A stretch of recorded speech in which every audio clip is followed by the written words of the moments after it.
प्रभु को विशेष धन्यवाद देवी पवित्रात्मा परमेश्वर जहाँ यूट्यूब चैनल देखुं आम नजर ख्रीष्ट खबर को मुझे स्वागत करुच्ची दर्शक बंधु मैंने बर्तमान देखु मो राउतपुर एरिया रे अच्छी प्रभु को दयारू आज एक सुंदर सेवा कार्य आरंभ होता समाप्ति केमती है से संपर्क में बर्तमान एरिया अर्थात ए अंचल पालक महाशय अच्छा आम स्वागत करने जाऊँ सर आपण को आम चैनल स्वागत करुँ प्रेज द लॉर्ड आम खबर ख्रीष्ट खबर को स्वागत करूँ सर आज आपण पीरियड आज जो सेवा कार्य है केमती प्री प्लानिंग थिला आम ख्रीष्टीय दर्शक मन कहे प्रभुंकर मानव को धन्य प्रभु आमन को विशेष कर बहुत आशीर्वाद कर आज राउतपुर एरिया 35 गोटे शाखा मंडली अच्छी से शाखा मंडली भितर 3 नंबर मंडली हूँ अंध्रजला मंडली आज सकाळ ठारू आज समय पर्यंत दीर्घ समय धरिकी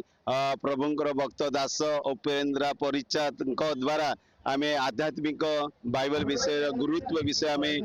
शिक्षा शुणी अनेक अनेक आशीर्वाद पाइलु ए सभा दूर दूर आसवा भाई भौणी मैंने अच्छा अनेक भाई भौणी मैंने आशीर्वाद पाई प्रभु आमको आशीर्वाद कर धन्यवाद। प्रिय दर्शक बंधु मैंने पालक महाशय कहते आज सेवा गोटे आचार्य परिचय महाशय द्वारा जो वाक्य शुणागला अति आनंदर विषय आउ शांति सांत्वना पाई सेवा आपण पालक सेवा केते वर्ष एरिया आम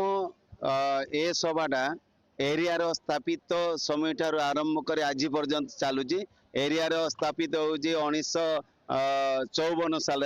किंतु सभाटा आरंभ होती 1973 साल आरंभ होती घटिक आसे प्रभुंकर मानव धन्य अनेक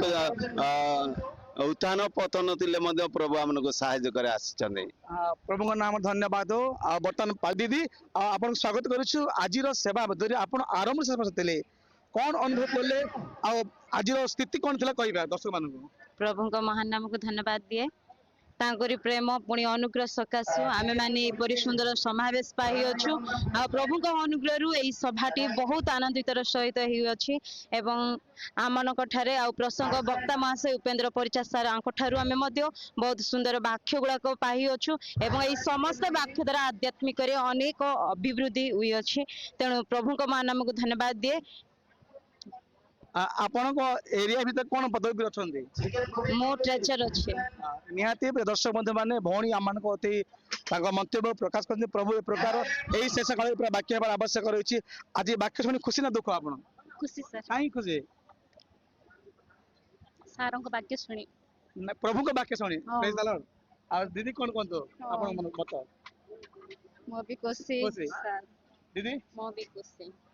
प्रभु को सहभागिता पाइथिबा सकासु जो वाक्य पाई अच्छु से आनंदित दर्शक मैंने आम ये रखुचु निश्चित भाव प्रभु का इच्छा है आगामी समय ये प्रोग्राम विषय मुझे अनेक विजुअल रखी देखा जी पालक महाशय आपंकर बहुमूल्य समय देते आप धन्यवाद रखुचु नमस्कार।